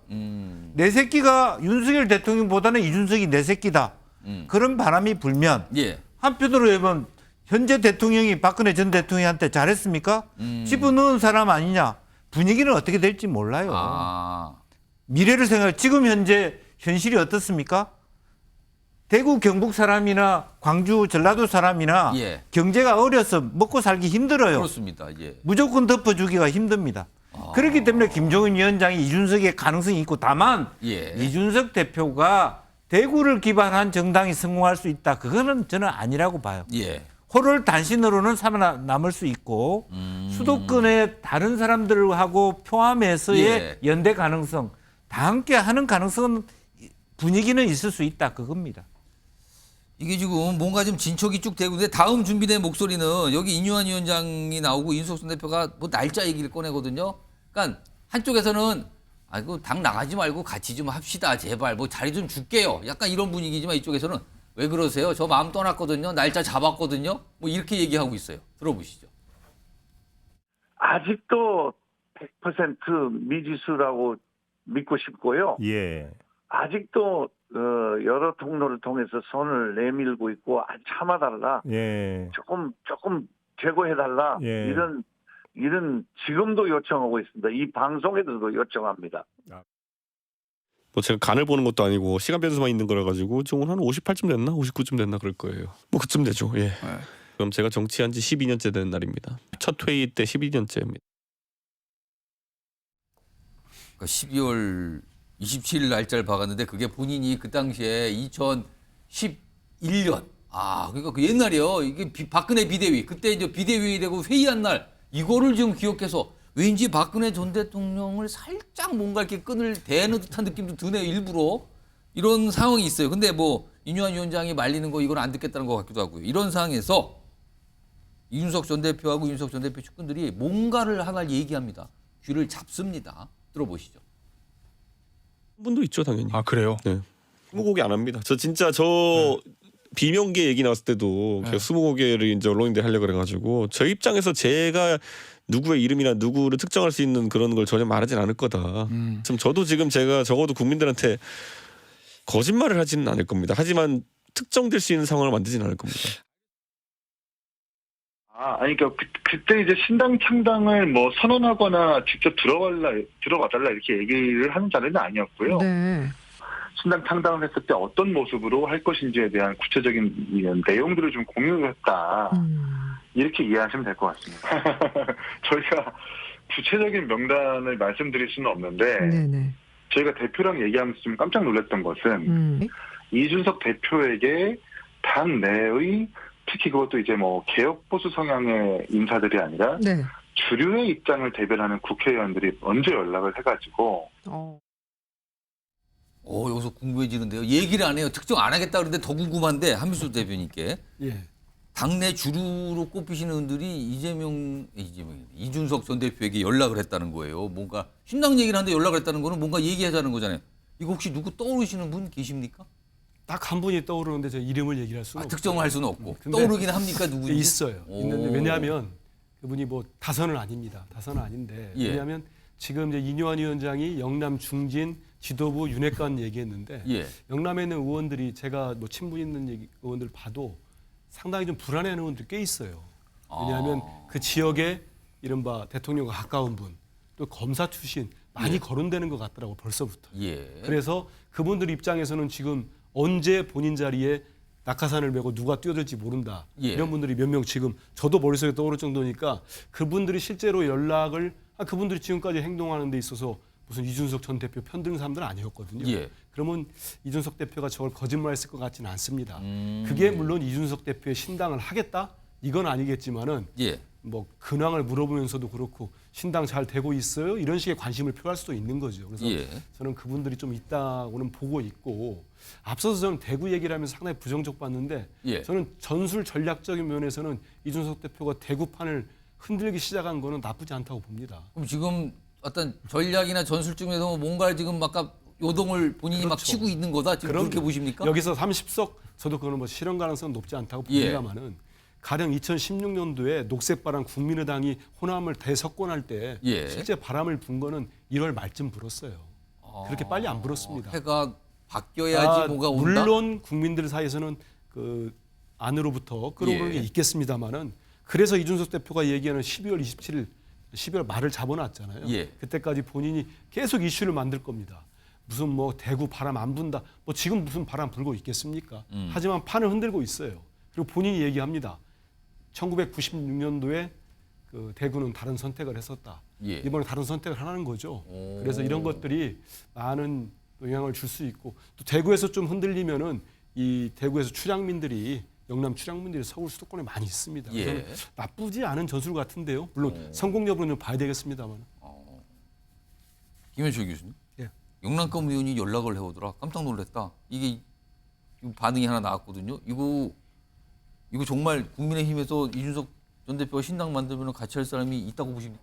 그래서 현역 의원이 어쨌든 뭐 심하게 얘기해서 이 뭐 용산에서 어떤 행정관들이 낙하사로 온다고 하더라도 처음에는 공천 신청을 하고 어떤 국민의힘의 어떤 공천을 받으려고 하지 저렇게 신당에 적극적으로 참여할 가능성은 좀 낮아 보이고요. 저는 그 우리 주류 쪽에 있는 분이라고 얘기해서 곰곰이 생각을 해보면 떠오르십니까? 누군지? 이준석 전 대표가 대표 시절에 비서실장을 했던 분이 있습니다. 울산 우리 박성민 의원이죠. 근데 그런 분은 제가 볼 때 어떤 신당에 대한 어떤 참여라기보다는 어떤 이준석 전 대표와 어떤 신당에 대한 부분을 어떤 공유를 한다기보다는 어떤 신당에 돌아간 내용이라든가 아니면 이뇨한 위원장이 하는 것처럼 어떤 탈당의 명분을 안 주고 함께 하려고 하는 부분이지.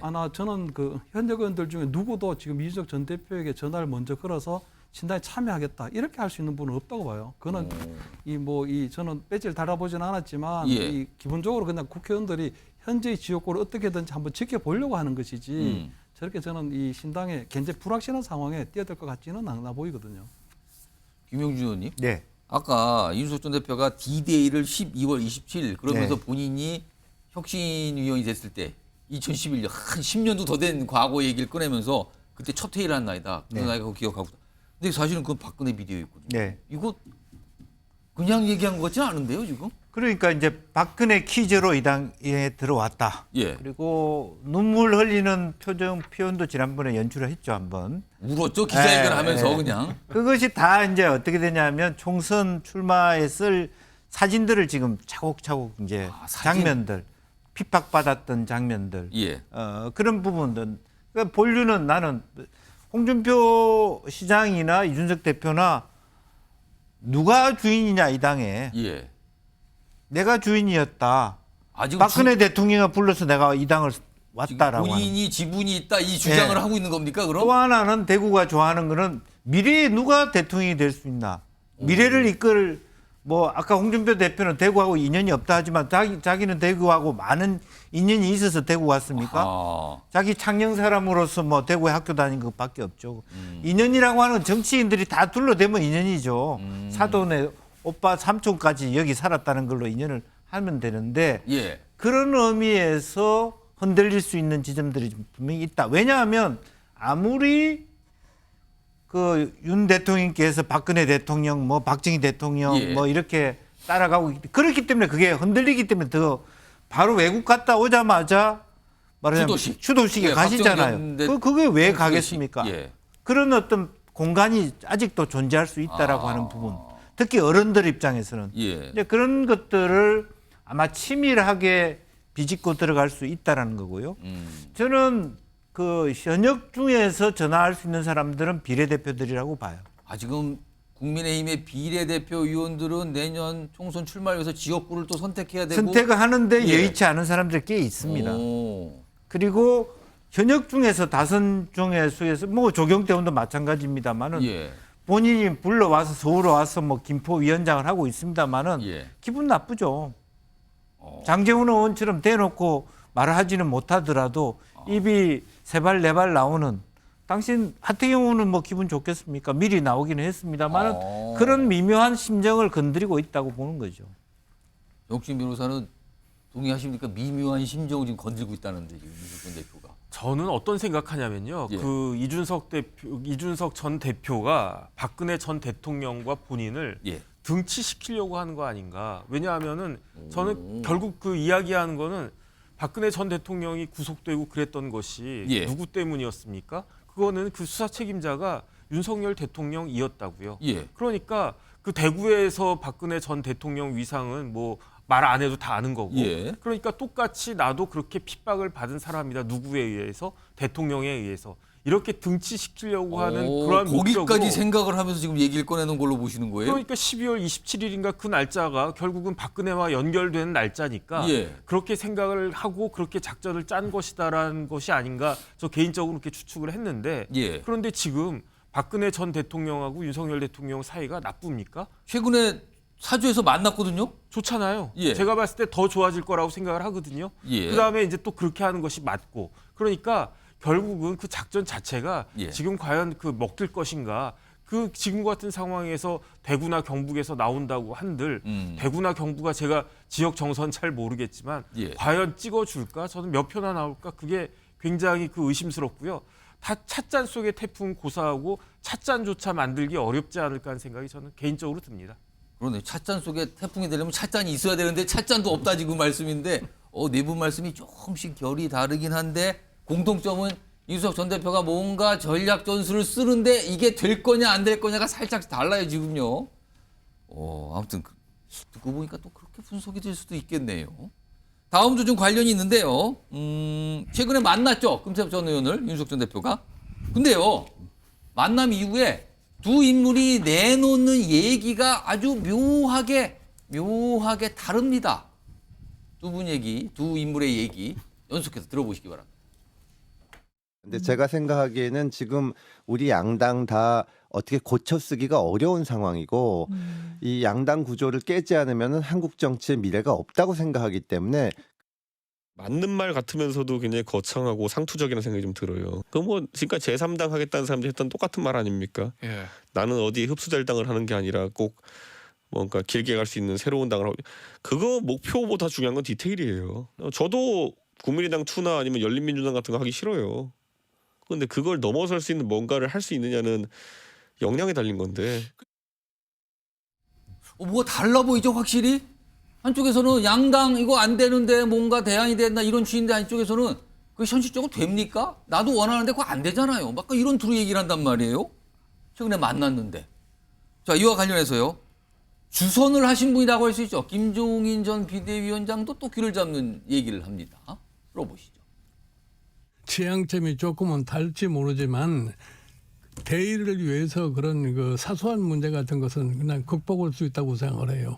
내가 아는 금태섭 의원이나 이준석 전 대표나 이 사람들이 그렇게 무리하거나 비합리적인 사람들이 나는 아니라고 봐요. 기둥이 하나만 있을 필요가 없죠. 두 기둥이 단단하게 있을 것 같으면 오히려 힘을 더 받을 수 있는 거지. 기둥이 두 개면 좀 어때요? 둘 다 힘 받으면 되지. 근데 이 기둥 하나가 되느냐? 누가 주기둥이냐? 누가 부기둥이냐? 이거 정치권에서 심상치 않은데 지금 그 얘기를 꺼냈단 말이에요. 자, 그럼 여기서요. 앞에 OX 팻말 보이시죠? 질문은 바로 이겁니다. 자, 앞서서 금태섭, 이준석 두 인물의 얘기 봤는데 묘하게 지금 갈리고 있거든요. 자, 이준석과 금태섭 결국엔 함께한다. O. 아니다. 함께 못할 것 같다. X를 선택해 주세요. 들어주시기 바랍니다. 세 분이 X고 한 분만 오해요. 한 분만. 그럼 유일하게 함께 한다고 하신 분 김영주 의원님 일단 옵니다. 함께 갈 거라고 전망해 주셨어요? 네. 4명 다 X 하면 재미가 없잖아요. 아 그래요? 근데 일부러 고르신 거예요? 아니 그런 게 아니고 12월의 정서와 1월의 정서는 다를 겁니다. 지금은 기싸움을 하는 거죠. 예. 그런데 왜 그게 가능성이 있어요? 두 사람이 만나면 화합이 없어요.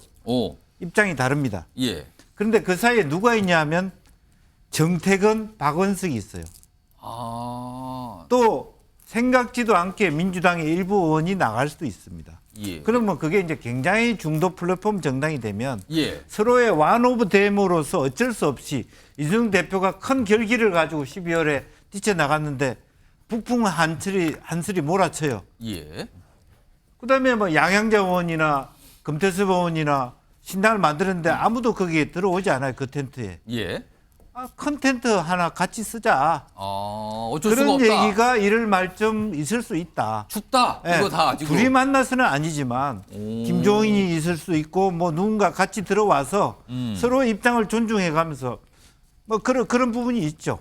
유승민도 들어올 수 있고 이준석도 들어오고 예. 한꺼번에 다 세트로 들어오기는 어려워요. 예. 그렇지만 상황이 그렇게 될 수 있을 수 있겠다. 예. 이를 말 정도. 예. 왜냐하면 흩어져 버리면요. 예. 이준석 스스로도 신당이 실패합니다. 그러니까 모아서 제3당이 큰 당을 만들어야만 성공한다는 판단이 있으면 일보 후퇴하는 손잡기도 가능하다. 그게 제 판단입니다. 그럼 다 들어와서 큰 텐트 안에 있으면 그 새로운 당, 그 신당의 정체는 뭡니까? 그러면? 신당의 정체는요. 예. 실제적으로 그러니까 이런 경우에 둘 다를 중립적으로 보는 것이 아니라 예. 캐스팅 보드가 되는 거죠. 현실적으로.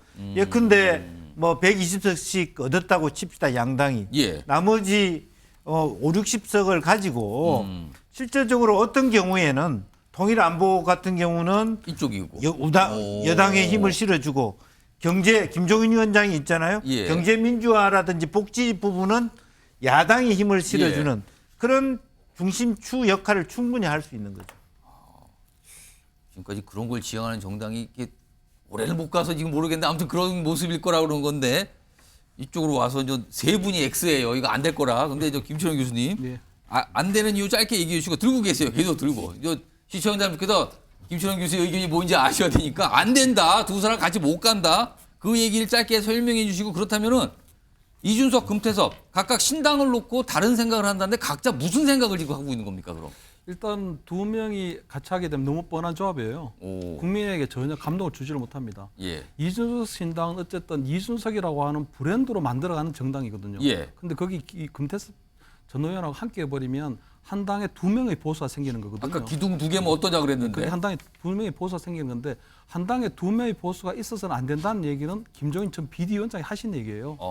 왜냐하면 그렇게 되면 바른미래당 사례처럼 안철수 대표나 유승민 대표가 결국은 함께하지 못하고 깨졌잖아요. 예. 그는 내년 총선에 공천이라든가 또는 당직 배분에서 분명히 삐걱거리고 말썽이 나게 되거든요. 예. 그런 모습들이 그러한 신당의 모습들이 국민에게 비춰질 때 그 신당 성공할 수 없는 거거든요. 그래서 저는 이준석 신당이 그나마 성공 가능성이 있는 건 그 이 뭐 빨주노초 파나 뭐 이런 무지개 정당이 아니고 예. 이준석이라고 하는 브랜드로 끝까지 밀어붙여야 그나마 성공 가능성이 조금 있는 겁니다. 예. 근데 지금 너무 뻔한 식으로 조합이 되면 전혀 되지가 않는 거고요. 그건 금태섭 전 의원도 지향하는 바나 이준석 전 대표가 지향하는 바는 같습니다. 예. 양당의 어떤 기득권 정치를 예. 조금 어떠든지 뭐 타파해서 조금 정치를 조금 예. 정치를 정상적으로 조금 복원해보자 하는 부분들은 일치하는 것 같지만 예. 결국은 그 신당을 운영해 나가는 실질적인 부분에서 결국은 차별이 있을 수밖에 없다. 그렇게 봅니다. 이거 정치권에서 흔히 쓰는 말이죠. 악마는 디테일에 숨어 산다고. 그 얘기를 하신 것 같기도 하고요. 자, 이제 두 분도 X인데 제가 뭐 공통된 답을 한 1분 전치 드니까 의견을 주세요. 먼저 저 한민수 대변인께서 X 같이 못 간다 결국에는 왜 그렇게 보세요?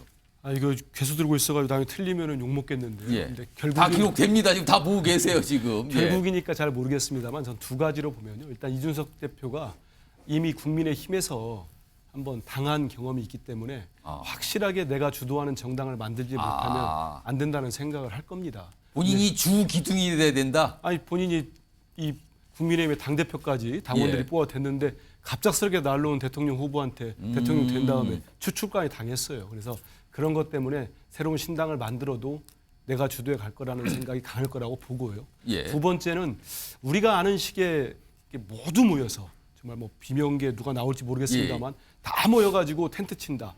저는 이준석 대표는 그렇게는 안 갈 거라고 생각을 해요. 왜냐하면 이분이 국민의힘 당대표 30대 될 때도 정말 단기였어요. 예. 호롤단신으로 거의 뭐 점령을 해버린 거잖아요. 예. 그렇기 때문에 이준석 신당, 아까 우리 김 교수님 말씀 잘했다고 생각합니다. 그 브랜드를 갖고 끝까지 갈 거라고 저는 봅니다. 그래서 만에 하나 남은 가능성은 뭐냐면 금태섭 의원이 됐든 누가 됐든지 이준석 대표의 혼자의 리더십을 모두 인정해주고 그 밑으로 들어간다면 가능하지만 동등한 무슨 지분 이런 거 놓고는 이준석 대표는 하지 않을 거고 결국은 그런 모습이 또 의외로 반향을 불러올 수도 있다 이렇게 생각을 합니다. 마지막으로 조혁진 변호사도 X 같이 못 간다. 예. 일단 정당은 이념을 공유한 사람들이 모인 조직체잖아요. 예. 그런데 저 두 사람 사이에 공유되는 이념이 있는가? 저는 그게 의문이고요. 그다음 더 중요한 건 뭐냐면 두 사람이 둘 다 캐릭터가 굉장히 강해요. 예. 이준석이 금태섭 밑에 들어가겠습니까? 금태섭이 이준석 밑에 들어가겠습니까? 이준석은 본인이 저 야당의 대표, 그다음에 잠깐이긴 하지만 여당 대표까지 했다는 사람이고요. 예. 그다음에 금태섭 의원은 내가 나이도 더 많고 내가 국회의원도 해보고 내가 사회적인 커리어도 더 많은데 내가 왜 저 사람 밑에 들어가느냐 이런 생각을 갖다 하는 거기 때문에 더군다나 제가 봤을 때 이준석은요. 덧셈 정치를 하는 사람이 아니에요. 그 주변에 자꾸 사람들이 모여야 그래야지 제대로 된 정치인 아니겠습니까? 예. 사람들이 자꾸 빠져나가는데 이게 무슨 정치를 하겠습니까? 그다음에 저런 사람하고 같이 붙어가지고 이득이 될 것인가라고 금태섭 의원이 생각하지 않을까 싶습니다. 알겠습니다. 일단 세 분은 안 된다. 한 분만 된다. 김영주 의원님이 오늘 또 유일하게 O를 선택해 주셨어요. 사실 어떤 분들이 이제 사업이나 동업을 할 때도 사장은 한 명이잖아요. 밑에 부사장인데. 당신이 부사장 할래? 내가 부사장 할래? 이거 글쎄요. 만만치 않은 작업일 것 같은데 지켜보죠. 자, 다음은요. 마지막 주제 준비되어 있습니다. 제목으로 확인해 보시죠. 회장님의 완격이라는 제목이 나왔는데요. 어떤 회장님을 말하는 거죠? 영상으로 보시면 짐작할 수 있습니다. 공감능력 제로입니다. 사람을 쳐다보지 않고 저는 일만 봤습니다. 저하고 아주 반대인 사람을 만났었습니다. 돈 이런 건 전혀 관심이 없고 어떻게 저 사람은 나하고 이렇게 반대일까. 그래서 그때부터는 새로운 생각을 해보게 됐습니다.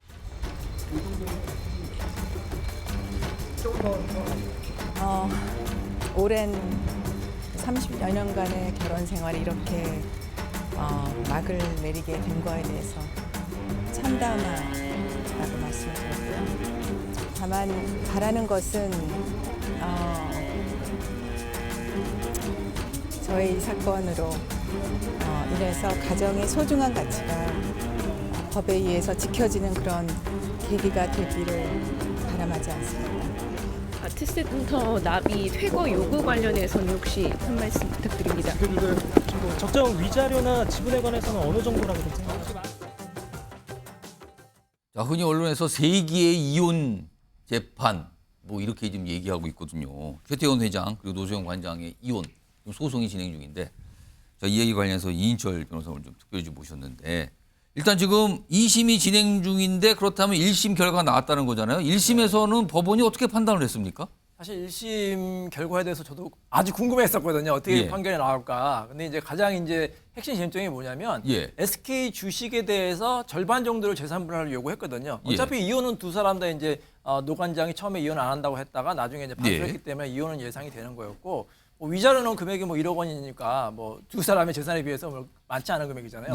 재산 분할이 이제 SK 주식에 대해서 한 절반 정도를 요구했는데 하나도 인정이 안 됐습니다. 나머지 주식, 뭐 부동산이라든지 나머지 주식에 대해서만 재산 분할 인정이 됐고 주식에 대해서는 이 노관장의 기여도가 없다고 해서 법원이 이례적으로 다 기각이 됐어요. 그래서 이제 여기에 대해서 이제 노관장은 도저히 인정할 수가 없다. 항소를 제기한 상태고 여기에 대해서 또 이제 최태원 회장도 역시 항소를 한 상태입니다. 그러면은 그러니까 회사가 지금 굉장히 컸잖아요. 그거에 대한 지분 요구인데 법원이 안 봐줬는데 근데 재산 분할로 현금으로 한 600억 넘게 이걸 지급하라고 1심에 한 건 뭡니까? 이거는 어떤 이유입니까, 이거는? 근데 600억은 굉장히 큰 금액이잖아요. 근데 재벌의 사건에서는 그렇게 큰 금액이 아닌 게 뭐냐면 전체 재산의 1.2%밖에 안 되는 거예요. 600억이요? 네. 전체 재산이니까. 세계 재판 네, 맞네요. 수조 원이니까. 그러니까 이런 표현도 있어요. 노 관장이 참담하다, 수치스럽다. 예. 보통 이제 가정주부였잖아요. 가정주부의 이제 요즘의 트렌드가 뭐 30에서 많으면 50%까지 인정이 되거든요. 예. 그리고 중소기업 운영해도 거기에 절반 정도 나옵니다. 그 일반적인 케이스예요. 지분 같은 걸 그렇게 나눠주니까. 네, 뭐 50% 아니면 뭐 30, 적어도 30% 나눠주는데 예. 이 사건은 1.2%니까 굉장히 어떻게 보면 수치스럽다. 그렇게 이제 표현할 정도로 굉장히 이례적인 재판이고 그래서 이 재판은 결국엔 대법원까지 가서 대법원에서 결국 판결 내려줘야 돼요. 왜냐하면 다른 사건과 좀 다른 결과가 나왔거든요. 그럼 뭔가 이제 논리적인 설명이 있어야 되는 거니까 대법원에서 최종적으로 좀 정리할 필요가 있는 사건이다 이런 생각이 듭니다. 정혁신 변호사, 사실은 기업 지분을 요구했을 때 이게 SK 이 그룹 전체에 막 들썩들썩 했잖아요. 이게 어떻게 되는 거야? 이게 뭐가 지분 구조가 바뀌는 거 얘기가 나오는데 그렇지는 않았네요, 지금요. 그러니까요. 이제 지금 이인철 변호사님 설명하신 것처럼 그 최태원 회장이 SK 주식회사 지분을 17.5%를 보유하고 있어요. 그런데 그 17.5%에 42.29%를 달라고 절반 가까이 되네요. 노소영 관장이 주장을 한 거니까 17.5에다가 42.29를 제가 곱해 보니까 7.4%를 요구한 거거든요. 그런데 지금 이야기한 것처럼 666억을 받게 됐는데 그중에 1억은 위자료니까 665억이 재산 분할이란 말이에요. 그런데 7.4%를 요구했는데 실질적으로 받게 된 거는 665억의 가치가 지금 뭐 주가가 변동하긴 하지만은 그 1심 판결이 났던 2022년 12월 6일 기준으로 하면요. 0.43%밖에 되지 않는 거예요. 그 지분가 7% 넘는 그 지분 가치하고 비교를 해보면. 그러니까요. 그러니까 일반적으로 최소한 그다음에 아무리 고유 재산이라고 하더라도 혼인 생활이 20년, 30년 이렇게 되면 재산을 유지하는데 공이 있다라고 해서 법원이 최소한 한 30% 정도는 인정을 해주고 거기에다가 그 부인이 경제활동까지 하고 그러면 50%까지도 인정되는 경우가 있는데 이거는 누가 봐도 조금 이상한 그런 결정이 나온 거 아니냐. 더군다나 더 중요한 건 뭐냐면은 이게 재산 분할이긴 하지만 사실은 판사들이 법원에서 뭘 보냐면 누가 유책 배우자인가. 그런데 최태원 회장이 2015년에 혼외자 인정을 했거든요. 혼외자가 있다라고 하는 것보다 더 명백한 증거가 어디 있겠습니까?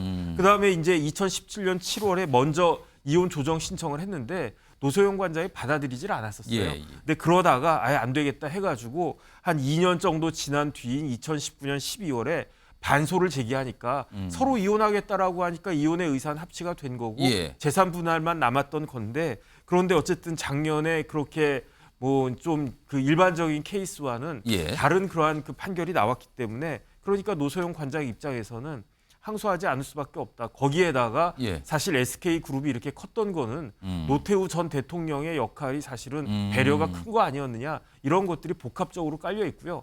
최종적으로 저는 어떤 생각하냐면요. 지금 최태원 회장한테는 그 노소영 관장하고의 사이에 일남 이녀가 있고요. 근데 또 있잖아요. 혼외자가 또 있잖아요. 그러면 결국은 지금 노 관장이나 그 생각 입장에서는 SK그룹의 후계 구도도 지금 염두에 두면서 이 소송을 진행하고 있을 것이다. 저는 그렇게 추측이 됩니다. 인천에서 갑자기 궁금한 게 있는데 아까 665원이 뭐 비율 따지면 얼마 안 된다는데 아까 7% 정도 달라 그랬다는 지분을 그 7%를 지금 뭐 시가총액 그 주가로 따지면 얼마나 되는 겁니까? 그 가치는? 뭐 그 가치만 해도 뭐 수천억이 넘는 거죠.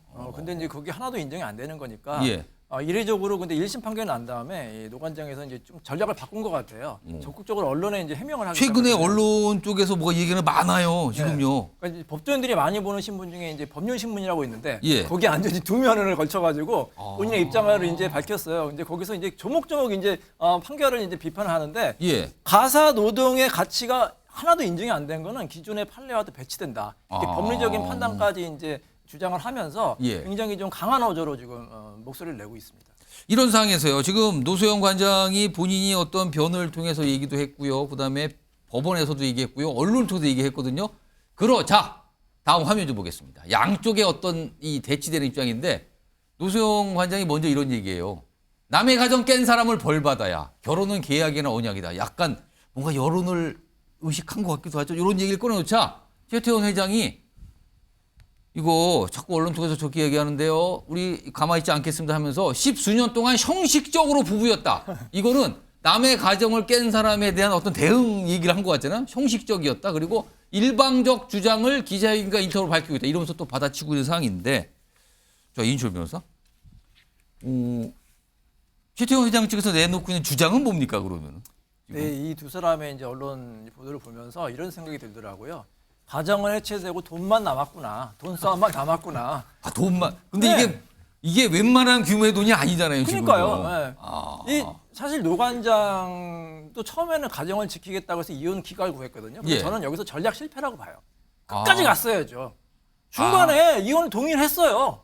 동의한 거니까 이미 최 회장은 목적이 달성된 겁니다. 그러면은 이인철 변호사께서 만약에 예를 들어서 상담을 받으셨다면, 상담을 했다면 절대 이혼 얘기하지 마세요. 절대 이혼하면 안 된다. 그러면 법원에서도 합의하려고 보통 이렇게 합니다. 조정할 때. 노 관장은 누구 자문을 받은 거예요, 그러면? 그러니까 저는 이해가 안 가는 거예요. 조정할 때도 이렇게 법원에서는 설득을, 그러니까 하나 주고 하나 갖는 거거든요. 이혼을 해주는 대가로 재산분할 넉넉히 줘라. 예. 재산분할 이거밖에 안 주는 게 말이 되느냐? 그럼 이혼 못한다. 한쪽에서 이혼을 안 하겠다고 하면 그렇게 또 조정이 들어가는 거예요. 그게 어마어마한 전략인 거예요. 근데 그 전략에 대해서 저는 전략 실패다. 솔직히 이렇게 말씀드리고 싶고. 예. 근데 이제 와서는 이미 이혼 동의했기 때문에 철회도 안 됩니다. 그러네요. 그러면 최 회장 입장에서는 아쉬울 게 없거든요. 그렇기 때문에 재산분할에 대해서만 다투면 되는 거니까. 근데 1심에서도 거의 최 회장이 승소했다고 보잖아요. SK 주식 거의 대부분의 주식이 재산분할 대상이 안 됐으니까. 예. 그러니까 이제 노 관장이 뒤늦게 이제 막 전략을 이제 수정해가지고 언론 대응도 하는 것 같은데 의미가 없다. 왜냐하면 지금 유책 배우자가 중요한 게 아니에요. 위자료가 많이 나와봐 1억인데 더 올려봐야 뭐 1억 더 올라가겠죠. 근데 그게 무슨 의미가 있겠습니까? 재산분할이 훨씬 더 중요한 쟁점이거든요. 그럼 2심에서 다투는 거는 위자료 부분입니까? 재산분할 금액 부분입니까? 재산분할이죠, 당연히. 그게 지금 SK 주식이 특유재산이냐, 공동재산이냐, 특유재산이라 하더라도 어느 정도 인정해줘야 될 거 아니냐. 왜 다른 사건과 달리 결론을 내렸느냐. 그거에 대해서 집중적으로 법리를 파고 들어가야 되죠. 노 관장 입장에서. 뭐 괜히 지금 엄하게 뭐 가정을 깨고 뭐 이건 아무 의미가 없는 지금 목소리입니다. 왜냐하면 그래봐야 위자료 1, 2억 늘어나는 게 무슨 의미가 있겠습니까? 어차피 이혼은 되는 거고요. 지금 노 관장 쪽에서는 2심을 하면서 변호인을 바꿨다면서요? 네. 우라통이 터지니까 바뀌었겠죠. 2심에 대한 불만. 1심이 뭐 거의 다 패소니까 당연히 바꾸지 않았겠습니까? 근데 바꿔도 제가 보기에는 이미 좀 늦은 것 같다. 그런 생각이 듭니다. 이인철 변호사 말씀은 이혼 처음부터 그거를 얘기를 했으면 안 했어야 된다 이 얘기였네요 지금요. 갑자기 한민수 의원님 뭐 하실 말씀 있으세요? 그게 아니고 저기 나머지 이혼하는데 즐거우면 안 되는데요. 말씀하시는데 그러면 지금이라도 이 변호사로 바꾸는 게 낫지 않겠나. 근데 이미 뭐 이혼 얘기를 꺼내놔서 안 된다면서요 그거는. 이미 한번 이혼이라는 거는 이혼하겠다고 하는 순간 번복이 안 돼요. 전 궁금한 거는 665억 원은 뭘로 무슨 근거로 이 돈이 나머지 이제 부동산이라든지 나머지 재산이 있거든요. 주식을 빼고. 지분을 뺀 나머지 재산. 근데 그거는 뭐 소위 말하는 팟빵에 보면 팟이 다 빠진 나머지 그냥 홀만 있는 거예요. SK 주식이 지금 핵심이거든요. 그리고 이 아까 정 부장님 말씀하셨잖아요. 이 주식을 가져와야지만 어느 정도 경영권에 대해서 주장을 할 그렇죠. 텐데. 나중에 그 문제도 있죠. 지금 주식이 하나도 인정이 안 됐기 때문에 경영권에 대해서 주장을 못 하는 거고. 더군다나 지금 갤러리인가에서도 퇴거하라고 지금 했잖아요. 그렇습니다. 나가라고 그랬다면서요. 네, 그러니까 얼마나 지금 속이 상하겠어. 자존심 완전히 상하는 거죠. 근데 제가 좀 아쉬운 건 뭐냐면 어쨌든 30년간 살았던 부부 아닙니까? 서로에 대한 최소한의 예의라든지 배려가 남아 있어야 되는데 그게 아무것도 안 보여요. 이제는 재산 이것만 남아 있다 지금. 이제 완전히 그냥 지는 땅 싸움만 남은 거죠. 그래서 지금이라도 이 두 사람이 그나마 국민들에게 조금 보여줄 수 있는 모습은 뭐냐면 마지막 한 가지 길이 있습니다. 합의를 하는 거예요. 대타협을 하는 거예요. 재판 그까지 결과를 보지 말고. 지금 여기 서울가정법원에서 이제 항소됐기 때문에 이제 고등법원인데 고등법원 전담 재판부가 굉장히 잘하거든요. 그러니까 조정을 하는 겁니다. 그러니까 최 회장 입장에서도 어느 정도 재산분할 더 인정해주고 특히 자녀들이 있잖아요. 자녀들한테도 재산을 좀 주고 또 이제 노 관장 입장에서도 더 이상 남편 비난하지 말고 이미 가정은 깨졌잖아요. 그래서 가정을 다시 회복하기 어려우니까 극적으로 타협하는 모습을 보여야만 그나마 국민들에게 조금이나마 좀 이해를 구하지 않을까 이런 생각이 드네요. 지금 최태원 회장하고 노수영 관장 사이에 자녀들이 있잖아요. 근데 뭐 최근에 탄원서를 뭐 법원에 댔다고 그러는데 이거는 무슨 내용, 이게 무슨 영향을 줍니까? 노 관장이 1심 판결이 끝나고 얼마나 힘들었겠습니까? 그래서 자녀하고 이제 눈길에서 차를 타고 가면서 이런 말을 했대요. 여기서 멈출까? 그랬더니 자녀가 여기서 엄마 멈추지 마. 여기서 멈추면 엄마 안 해. 인정 안 해. 그래서 끝까지 가겠다는 거 아니에요? 아이들은 엄마 편인가요? 자녀들은 엄마 편이죠. 그리고 자녀들이 그럼 적극적으로 지금 엄마를 지지하고 있는 거예요. 그래서 탄원서를 내는데 그것도 이미 늦었다. 이미 늦은 거예요. 지금 탄원서 내봐야 뭐 하겠습니까? 이미 법리가만 남았거든요. SK 주식이 되느냐 안 되느냐만 남았는데 탄원서를 내려면 1심에서 냈어요. 이제 뭐라고? 판사님, 이혼 절대 안 됩니다. 우리 가정 지켜주세요. 이렇게 냈어야죠. 계속 뭐 약간 안타까움을 표시하는 것 같아요. 인철 변호사께서 이게 첫 단추가 잘못 끼었다 이렇게 가면 안 되는데 갑다 이 말씀을 전문가 하시네요. 입장에서는 이게 눈에 확 보이는 수인데 너무 안타깝다는 거죠. 전문가의 식견으로 지금 이거 잘못됐다. 그것 때문에 한 4천억이 날라갔어요. 그러니까요. 4천억이요? 예, 실제로 지금 5천억 기준으로 받아야 되는데 600억 받았다는 것은 사실은 그 전략 미수로 실제적으로 4천억 정도 이상 날라간 겁니다. 알겠습니다. 예, 지금 뭐 말씀하시는 동안 시간이 다 훌쩍 지나버렸는데 아무튼 세 개의 재판 맞습니다. 일단 단위가 틀려요. 무슨 돈 단위가 이 재산 분할. 근데 인철 변호사가 계속 약간 이건 시작부터 잘못된 거 아닌가 약간 이 말씀을 반복해서 좀 해주셨습니다. 알겠습니다.